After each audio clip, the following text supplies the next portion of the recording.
por Ele. Amém? Então tá bom. Vamos à palavra de Deus então? Eu quero ler com você o Evangelho de Mateus, capítulo 25, a partir do versículo 31. Hoje eu quero como que fazer uma introdução a esse texto. Eu quero trabalhar os elementos assim, na geral desse texto aqui. E mais à frente eu quero pregar pelo menos mais 2 mensagens nesse texto, trabalhando aqui a vida do justo e trabalhando a vida do ímpio, em outras palavras, a vida da ovelha e a vida do cabrito. Mas hoje eu quero como que dar uma olhada aérea nesse texto, olhar de maneira assim, no geral, tá bom? Então abra sua Bíblia comigo, mantenha sua Bíblia aberta, porque Deus sempre fala através da sua palavra. Vamos lá, Mateus 25, versículo 31. Quando vier o Filho do Homem na sua majestade, e todos os anjos com ele, então se assentará no trono da sua glória, e todas as nações serão reunidas em sua presença, e ele separará uns dos outros, como o pastor separa dos cabritos as ovelhas, e porá as ovelhas à sua direita, mas os cabritos à esquerda. Então dirá o rei aos que estiverem à sua direita: vinde benditos de meu Pai, entrai na posse do reino que vos está preparado, desde a fundação do mundo. Porque tive fome, e me destes de comer, tive sede, e me destes de beber, era forasteiro, e me hospedastes, estava nu, e me vestistes, enfermo, e me visitastes, preso, e fostes ver-me. Então perguntarão os justos: Senhor, quando foi que te vimos com fome, te demos de comer, ou com sede e te demos de beber? E quando te vimos forasteiro e te hospedamos, ou nu e te vestimos? E quando te vimos enfermo ou preso e te fomos visitar? O rei respondendo lhes dirá: em verdade vos afirmo, que sempre que o fizestes a um destes meus pequeninos irmãos, a mim o fizestes. Então o rei dirá também aos que estiverem à sua esquerda: apartai-vos de mim, malditos, para o fogo eterno, preparado para o diabo e seus anjos, porque tive fome, e não me destes de comer, tive sede, e não me destes de beber, sendo forasteiro, não me hospedastes, estando nu, não me vestistes, achando-me enfermo e preso, não fostes ver-me. E eles lhe perguntarão: Senhor, quando foi que te vimos com fome, com sede, forasteiro, nu, enfermo ou preso, e não te assistimos? Então lhes responderá: em verdade vos digo, que sempre que o deixastes de fazer a um destes mais pequeninos, a mim o deixastes de fazer. E irão estes para o castigo eterno, porém os justos para a vida eterna. Vamos dar asas à nossa imaginação. Imagine uma praça onde exista milhares de pássaros das mais diversas espécies. Imagine todos esses pássaros tentando voar, tentando decolar, tentando sair do chão, mas nenhum conseguindo. Por quê? Porque todos esses pássaros estão acorrentados nos seus pés e por isso eles não conseguem voar. Imagine essa cena. Uma das coisas que eu mais aprecio nas minhas contemplações são os voos dos pássaros. Eu sou apaixonado em ficar acompanhando os pássaros voando, como que dançando, como que bailando no ar. E ao olhar para eles, brincando, dando voos rasantes, subindo, dando curvas rápidas, eu não sei se você já observou, alguns pássaros, eles estão indo numa direção e eles fazem uma curva quase que de 180 graus. A sensação que me traz o voo dos pássaros é a sensação da liberdade. Ao olhar para os pássaros, eu me sinto livre. Por exemplo, quando eu paro diante do mar e eu vejo os pássaros voando e de repente eles dão um voo rasante, mergulham no mar e pegam um peixe e saem voando. Eu acho aquilo espetacular. Não me leve a mal se você tem o que eu vou condenar pessoalmente, não é? Mas o Estado não condena, então vai da sua cabeça. Mas não me leve a mal, mas eu preciso dizer algo. Eu odeio gaiolas. Se tem uma coisa que eu odeio, são gaiolas. A única exceção às gaiolas é a gaiola que fica com porta aberta. Que aí o passarinho vem, entra, come o alpiste, ou o alimento que ele tem, bebe a sua aguinha e sai pela mesma porta aberta e voa. Quando ele tem fome de novo, ele volta àquela mesma gaiola, come e vai embora. Essa gaiola eu amo, mas é a exceção. As outras eu odeio. Porque assim, eu acho que as gaiolas que aprisionam os pássaros é uma espécie de crime à criação de Deus. Eu me lembro que na noite da minha conversão, 14 de novembro de 1998, eu e o meu amigo Márcio Pereira, ele é membro aqui da nossa igreja, não está entre nós hoje, nós passamos aquela noite de sábado para domingo conversando, e ali o Espírito Santo aplicou em nós a obra de Cristo na cruz do Calvário, e ali nós nos sentimos livres. E eu me lembro que no domingo, o Márcio estava tão impactado pela liberdade que ele encontrara em Cristo Jesus, que o seu pai tinha algumas gaiolas, com alguns passarinhos. E ele começou a abrir todas as gaiolas, e foi abrindo, e os pássaros voaram livremente. Quando o pai dele descobriu aquilo, ficou uma arara, não é? Ficou nervoso demais, brigou com ele, e aí ele disse: pai, a sensação de liberdade que eu estou sentindo, eu gostaria que os pássaros também sentissem essa sensação de liberdade, por isso que eu abri as gaiolas e os pássaros voaram. Aí você me pergunta assim: Welton, por que você está falando sobre essas coisas? Por que você está falando sobre essa imaginação da praça com os pássaros presos? Por que você está falando dessa contemplação dos pássaros que te traz essa sensação de liberdade? Por que você está contando essa história da sua conversão com o Márcio, em que ele abriu as gaiolas? Porque, queridos, muitos de nós somos como pássaros presos ao chão do planeta. Muitos de nós estamos presos nas gaiolas do sistema mundano. Muitos de nós sequer acreditam mais que é possível voar. Nós estamos tão presos às coisas materiais.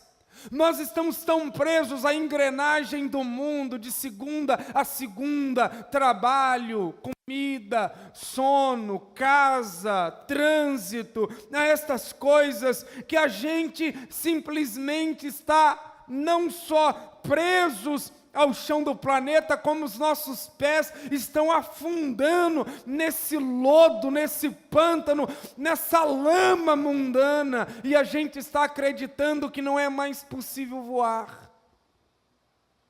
Todavia, eu quero chamar você à luz desse texto para a gente voar. Para a gente voar para as alturas, para a gente voar para onde Cristo está, para a gente voar e pensar nas coisas lá do alto onde Cristo vive, voar também no tempo e adiantar a linha do tempo e ir para aquele glorioso dia em que Cristo voltará para buscar a sua noiva, a igreja. Nós precisamos, queridos, olhar para o nosso futuro, e a Bíblia promete que nós vamos voar. A palavra de Deus diz em Tessalonicenses que Cristo virá nas nuvens e a igreja será arrebatada até a presença dele. Aquilo ali não é arrebatamento no sentido de desaparecimento, como é pregado por aí, mas é arrebatamento no sentido de deslocamento para as alturas. Nós precisamos pensar nesse dia, queridos. Nós precisamos voltar nossa mente para o alto, nós precisamos romper com aquilo que nos prende aqui e irmos para ali, onde Cristo está e onde Ele nos aguarda. E nós aqui precisamos estar aguardando esse glorioso dia. Daí, ao olharmos para esse texto, que não é uma parábola, esse texto não é uma parábola, esse texto é um sermão, é um discurso, é uma mensagem de Cristo aos seus discípulos e a todos aqueles que vierem crer. E esse texto aqui está falando sobre o maior acontecimento da história que está por vir, a segunda vinda de Cristo. E à luz disso, o que nós precisamos saber sobre esse grandioso acontecimento que será a segunda vinda de Cristo? Eu quero que você anote aí no seu coração. Primeiro, saiba que é um acontecimento irrevogável. Irrevogável é aquilo que não se pode revogar, é aquilo que não pode ser anulado, é aquilo que não pode ser refeito, é um compromisso que não pode ser desfeito. Ou seja, a segunda vinda de Cristo é um acontecimento certo. Em outras palavras, olha o versículo 31. Olha o que Cristo diz: quando vier o Filho do Homem na sua majestade. Não está dito se vier o Filho do Homem na sua majestade, não é possibilidade, é fato, concreto, irrevogável. Quando, não é se, é quando. A segunda vinda não é uma questão de especulação, mas de certeza. Jesus Cristo voltará. A única coisa que não sabemos é a data, porque Jesus Cristo disse no seu sermão profético com respeito àquele dia: o Filho do Homem não sabe, os anjos não sabem, os homens não sabem, apenas o Pai o sabe. Com respeito àquele dia, ninguém tem sequer noção de quando será. E aí, por quê? Nós não sabemos a data da vinda dele. Não saber da data da segunda vinda de Cristo deve nos levar ao quê? A vigilância e a preparação. Jesus Cristo diz, ele compara a sua vinda como um relâmpago que nasce no ocidente e se põe no oriente. Ou seja, algo rápido e ligeiro. Mas Jesus também compara a sua segunda vinda a um ladrão. O relâmpago tem a ver com rapidez e agilidade. O ladrão tem a ver com surpresa. Você nunca sabe quando é que o ladrão vai vir à sua casa. Você pode colocar câmeras, né? Como a gente tem câmeras ali, tem câmeras lá atrás, tem câmeras ali atrás, tem câmera lá atrás, tem câmera lá na frente, mas você nunca sabe quando é que o ladrão vai vir. Depois você pode só pegar a filmagem e descobrir quem é, mas você não consegue saber a hora que ele vai vir. Assim como Cristo, quando ele vier, pegará todos de surpresa, será um susto para todos. Mas enquanto isso, vigilância e preparação. Em segundo lugar, nós estamos fazendo uma introdução ao texto, tomando o texto numa linha de uma explicação geral. O que precisamos saber sobre esse grandioso acontecimento que será a segunda vinda de Cristo? Saiba que será o acontecimento final. Olha o versículo 31. Quando vier o Filho do Homem na sua majestade, todos os anjos com ele, então se assentará no trono da sua glória. Preste atenção, o fim do mundo não se dará como alguns pensam, com uma guerra nuclear, que vai destruir toda a população mundial. Não, embora possa acontecer uma guerra nuclear, mas o fim do mundo não se dará com uma guerra nuclear. Outros acham que o mundo vai acabar com a invasão dos alienígenas que virão e dominarão o nosso planeta, não é? Tem aqueles que acreditam nos alienígenas, acreditam em seres fora do planeta Terra, e eles acreditam então que um dia esses seres vão aparecer e vão dominar a Terra. Não, o mundo não acaba assim. Tem outros que acreditam que o mundo vai acabar quando um dos asteroides que estão passando pela Terra vai entrar na linha da órbita e vai alcançar a Terra e bum, o planeta será explodido e será a extinção da existência humana. Não será assim, embora asteroides possam se chocar com a Terra, mas não será aí o fim da existência humana. Tem gente que pensa que vai haver tsunamis capazes de destruir o mundo. Não! Por mais que hajam tsunamis, elas não extinguirão com os seres humanos. Escute bem, o mundo presente, a ordem presente das coisas, a história humana acabará com a segunda vinda de Cristo. Esse é o ponto final na história. Mas em terceiro lugar, o que nós precisamos saber sobre esse grandioso acontecimento que será a segunda vinda de Cristo? Saiba que será um acontecimento universal. O versículo 31 e 32 e o versículo 41 nos dá conta de quem estará presente na vinda do Filho do Homem. Então olha aí, quando vier o Filho do Homem, ou seja, Deus manifesto na segunda pessoa da Trindade, Jesus Cristo, na sua majestade, um outro grupo de seres que estará presente nesse grandioso acontecimento, os anjos, diz aí, e todos os anjos com ele. Então se assentará no trono de sua glória e... olha uma terceira classe aí de seres, de pessoas, e todas as nações, ou seja, todos os homens, de todos os tempos, de todos os lugares, estarão reunidos em sua presença. Mas não apenas Deus, não apenas os anjos, não apenas os homens, mas há um quarto grupo de seres que estarão presentes. Versículo 41. Olha o que Jesus dirá. Apartai-vos de mim, malditos, para o fogo eterno preparado para o diabo e seus anjos. O diabo e os seus anjos caídos, os demônios, os principados e as potestades também estarão presentes quando o grande trono de Cristo Jesus for montado nas alturas. Ou seja, desse acontecimento,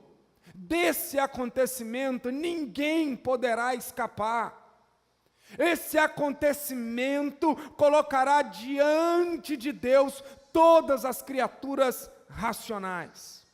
Mas em quarto lugar, o que precisamos saber sobre esse grandioso acontecimento, que será a segunda vinda de Cristo? Em quarto lugar, saiba que será um acontecimento para juízo. Versículo 31.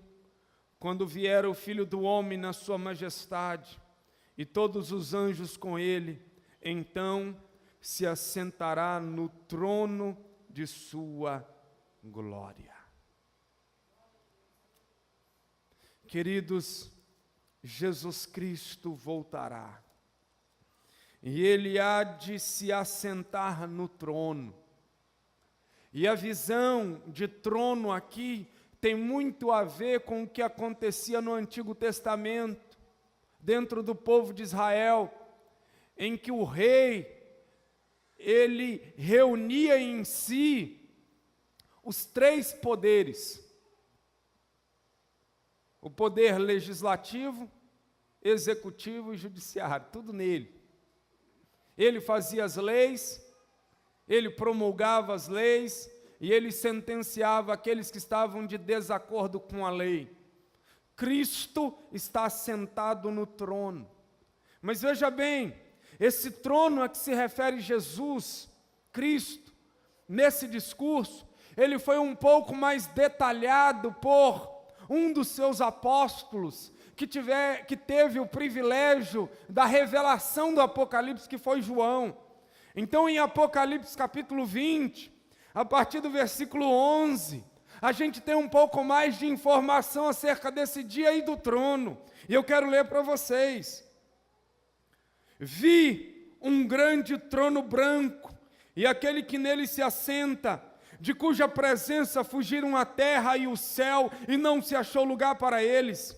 Vi também os mortos, os grandes e os pequenos, postos em pé diante do trono.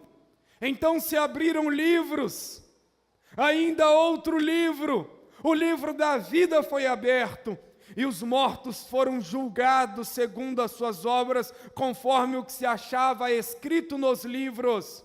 Deu o mar os mortos que nele estavam. A morte e o além entregaram os mortos que neles havia, e foram julgados, um por um, segundo as suas obras. Então a morte e o inferno foram lançados para dentro do lago de fogo. Esta é a segunda morte, o lago de fogo. E se alguém não foi achado inscrito no livro da vida, esse foi lançado para dentro do lago de fogo. Esse trono que se arma no céu, em que Cristo Jesus nele se assenta, aparecerá para juízo. Escute bem, queridos, é imprescindível que isso aconteça. Jesus Cristo, quando ele esteve entre nós na sua primeira vinda, ele foi julgado e condenado à morte pelo maior império daqueles dias, que era o Império Romano. Claro que estimulado, fomentado, encorajado, influenciado pelos religiosos judaicos. O Deus de toda glória, o único que poderia julgar e que um dia vai julgar, se colocou como réu e foi julgado pelos homens.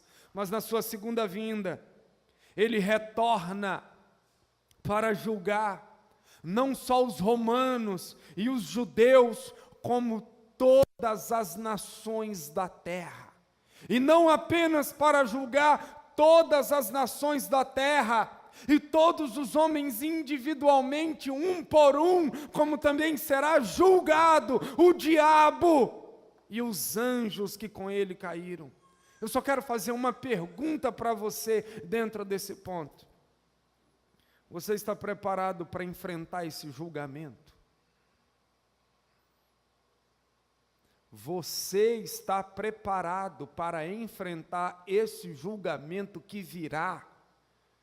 A gente só não sabe quando, mas esse quando um dia vai se tornar hoje, agora já. Mas em quinto lugar, o que precisamos saber sobre esse grandioso acontecimento que será a segunda vinda de Cristo? Em quinto lugar, saiba que será um acontecimento para revelar a natureza de cada pessoa. Olha o versículo 32 e 33. E todas as nações serão reunidas em sua presença, e ele separará uns dos outros, como o pastor separa do cabrito as ovelhas, e porá as ovelhas à sua direita, mas os cabritos à esquerda. Vamos falar um pouco do reino animal, para a gente tirar algumas ilustrações de lá. Vamos falar um pouco sobre ovelha e cabrito. Ovelha e cabrito convivem juntos, você sabia disso? A gente está aqui num mundo completamente urbano, industrializado, não é? Poucos de nós teve o privilégio de ver isso. Mas ovelha e cabrito convivem juntos. Durante o dia, eles ficam dividindo o mesmo pasto, dividem a mesma grama. Assim é no mundo espiritual. Ovelhas e cabritos dividem o mesmo templo, a mesma nave, estão juntos nos mesmos ambientes. Mas, em segundo lugar, uma diferença entre a ovelha e o cabrito é que a ovelha é obediente, o cabrito não é. Quando chega ao final do dia e as ovelhas e os cabritos estão ali misturados, comendo a grama, o feno, o pastor chega no fim do dia para levar as ovelhas para o aprisco. E o pastor então começa a chamar as ovelhas. E no som da voz do pastor, as ovelhas atendem o chamado e se dirigem imediatamente ao pastor. Os cabritos não. Os cabritos, eles não são obedientes. Mas uma terceira coisa que eu quero destacar aqui entre ovelha e cabrito é que a ovelha é mansa, cabrito não. As ovelhas são mansas e obedientes. Os cabritos, é da natureza deles ser briguentos, destrutivos e desobedientes. A Bíblia mesmo usa a ilustração do cabrito como um animal irascível, né? Lá em Ezequiel e Daniel fala sobre isso. Escute bem, cabritos e ovelhas estão convivendo lado a lado. E quem é que vai fazer a separação entre ovelhas e cabritos? A liderança da igreja? Não. Os membros mesmo vão começar a dizer, opa, aqui é ovelha, aqui é cabrito, para cá, esse grupo para lá. Não! Só um tem poder e autoridade e discernimento, e os olhos como chama de fogo, para decifrar e ler o coração das ovelhas e dos cabritos de modo perfeito. Quem é ele? Jesus. Pois é, diante de Jesus Cristo no último dia, cada um de nós será revelado na sua natureza espiritual mais essencial. Só haverá dois grupos diante dele: ovelhas salvas ou cabritos perdidos. Quando o sol da justiça se manifestar, as sombras do nosso caráter serão reveladas e cada um de nós será revelado para si mesmo a luz de Jesus Cristo, o que carregou no coração durante toda a vida. Natureza de cabrito ou natureza de ovelha? Mas ainda, em sexto lugar, o que nós precisamos saber sobre esse grandioso acontecimento que será a segunda vinda de Cristo? Saiba que será um acontecimento para revelar a realeza e o reino de Jesus. Olha o versículo 31. Quando vier o Filho do Homem na sua majestade e todos os anjos com ele, então se assentará no trono de sua glória. Se é um rei, ele tem um trono. E se é um rei e tem um trono, ele também tem um reino. Olha o versículo 34. Então dirá o rei: entrai na posse do reino. Pode ser que até exista um reino durante um tempo sem um rei, mas não existe um rei sem um reino. Pode até existir ovelhas sem pastor, mas não existe um pastor sem ovelhas. Claro que ovelhas sem pastor durante um tempo, não por toda a vida, mas todo pastor ele tem ovelhas. Sabe o que será maravilhoso, queridos? Uma das coisas maravilhosas à luz desse glorioso dia é que a primeira vinda de Jesus Cristo a esse mundo foi uma vinda humilde, simples e até humilhante. Porque Jesus Cristo, quando ele procurou os hotéis qualities de Belém naqueles dias, não é? O seu pai, a sua mãe procuraram um lugar para ele nascer, os hotéis estavam lotados, não havia lugar para que Maria e José se hospedassem. Jesus foi no ventre de sua mãe, então, para a estrebaria, para um lugar onde dormem os animais, sem cama, sem colchão, sem conforto, sem ar-condicionado, sem nenhum conforto, e ali ele nasce. Ele nasce de uma maneira humilde. E como é que o mundo viu Jesus pela última vez? Não seus discípulos, porque os seus discípulos o viram ressurreto. Mas nós temos a ideia de que Jesus ressurreto não apareceu aos religiosos que o mataram, aos soldados que o mataram.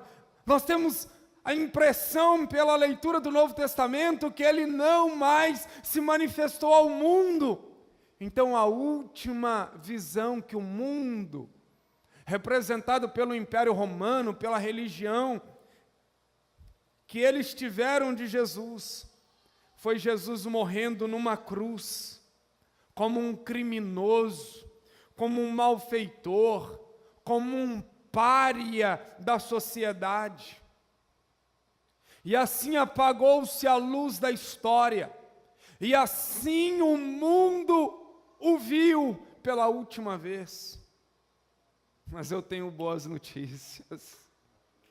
Em breve, e todas as vezes que o Novo Testamento fala sobre a vinda de Jesus Cristo, fala de um acontecimento que não vai demorar, que não vai se prolongar. A Bíblia sempre se refere a esse dia como sendo em breve, logo, daqui a pouco, ele vai se manifestar. E dessa vez, ele virá como o Rei dos Reis e o Senhor dos Senhores. Ele não mais virá como um servo humilde, mas agora ele virá como o Rei de todo o universo, e até aqueles que o traspassaram na cruz terão que contemplar aquele que agora é o Rei de todo o universo. Escute bem, queridos, hoje nós temos sinais do reino de Deus aqui e acolá. Hoje, algumas pessoas conseguem ver na face de Jesus Cristo o Rei de toda a glória, mas haverá um dia em que todos verão o reino de Deus chegar e dominar tudo, e no trono desse reino, Jesus Cristo assentado, o Rei dos Reis e o Senhor dos Senhores. Aleluia. Mas em sétimo lugar, o que nós precisamos saber sobre esse grandioso acontecimento que será a segunda vinda de Cristo? Saiba, querido, saiba, querida, que será um acontecimento para revelar o fundamento das nossas obras. Vamos prestar atenção no que é que o Senhor Jesus disse aos justos, na figura das ovelhas, e o que é que o Senhor Jesus disse aos ímpios na figura dos cabritos. Os justos, preste atenção, aqueles que nasceram de novo, aqueles que se arrependeram dos seus pecados, aqueles que aplicam toda a sua fé em Jesus Cristo, o qual se entregou por causa das nossas transgressões na cruz e ressuscitou por causa da nossa justificação no domingo pela manhã. Esses fazem o que fazem, como dar pão, água, abrigo, vestes, visitas aos que dessas coisas necessitam, tão somente pelo prazer de fazer isso como parte da nova vida que receberam em Cristo Jesus. É tanto que quando o Senhor Jesus falar a eles: eu estava nu e vocês me vestiram, eu estava com fome e vocês me deram pão, eu estava com sede e vocês me deram água, eu estava preso e vocês foram me visitar, eu estava doente e vocês estiveram ali presentes, os justos vão dizer assim: Senhor, quando foi que a gente te viu assim? Por quê?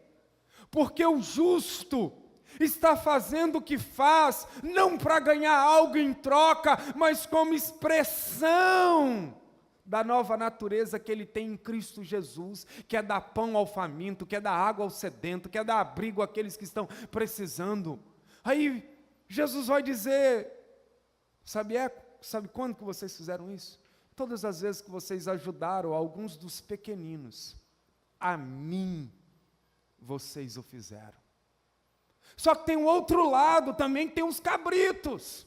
Naquele dia, o fundamento das obras dos cabritos serão revelados. Já os não crentes, eles não fazem nada. Por quê? Porque eles têm a natureza do pai deles. E quem é o pai deles? É o diabo. Eles não dão pão a quem tem fome, eles não dão água a quem tem sede, eles não dão abrigo a quem está sem um teto, eles não dão vestes a quem está nu, eles não visitam aqueles que precisam de uma palavra. Por quê que os homens perdidos e não crentes agem assim? Porque o Deus deles é o próprio eu. Eles são egoístas como o pai deles, o diabo. Eles só fazem algo se eles tiverem algo em troca.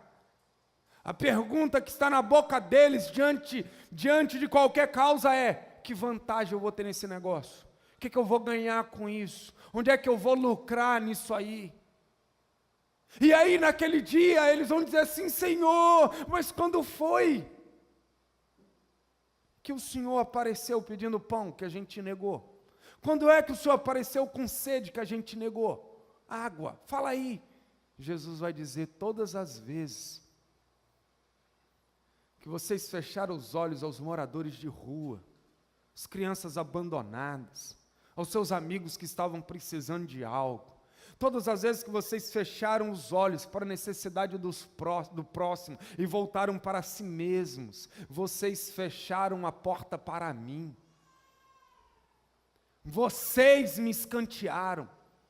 Todas as vezes que vocês se voltaram contra o próximo, vocês se voltaram contra a mim. Queridos, preste atenção em algo.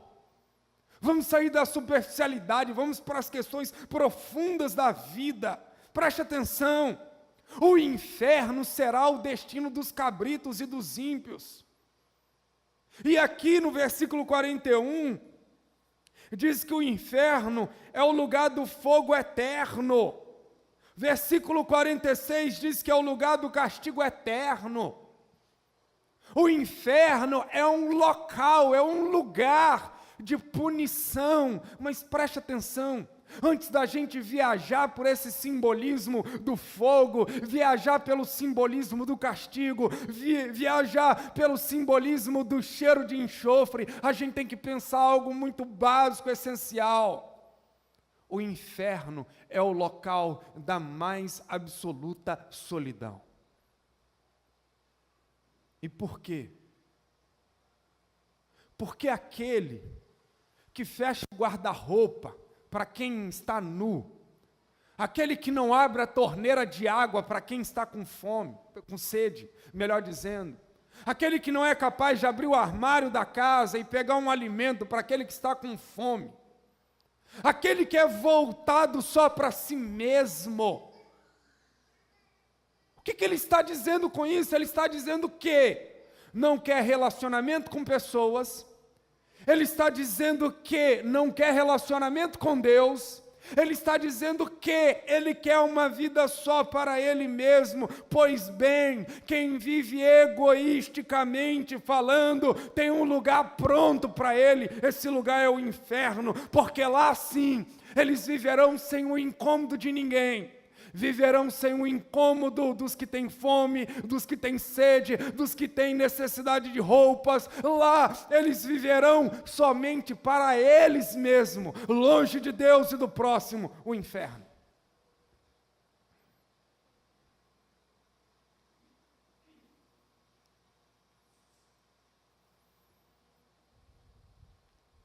Será um acontecimento para revelar o fundamento das nossas obras. O que é que está por detrás do que fazemos ou deixamos de fazer? O justo faz porque ele foi salvo, e agora ele tem uma nova natureza compassiva e misericordiosa. O ímpio, o não crente, o perdido, ele não faz nada, porque a natureza que ele tem é diabólica, ele ainda não tem fé em Cristo Jesus. E por último, em oitavo e último lugar, o que precisamos saber sobre esse grandioso acontecimento, que será a segunda vinda de Cristo?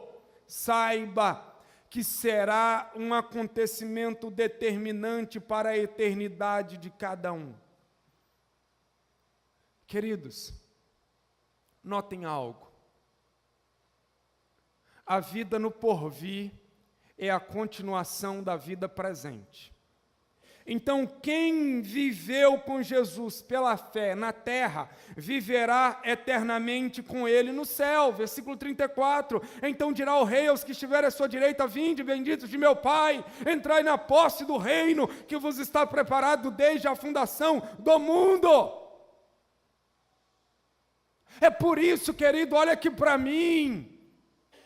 Você que tem fé em Jesus Cristo, você que entregou a sua vida a Ele, você não precisa ter medo da morte, você não precisa ficar receoso da segunda vinda de Cristo. Por quê? Porque a vida futura é a continuação da presente. Você tem fé em Jesus aqui, continuará a viver com Ele ali.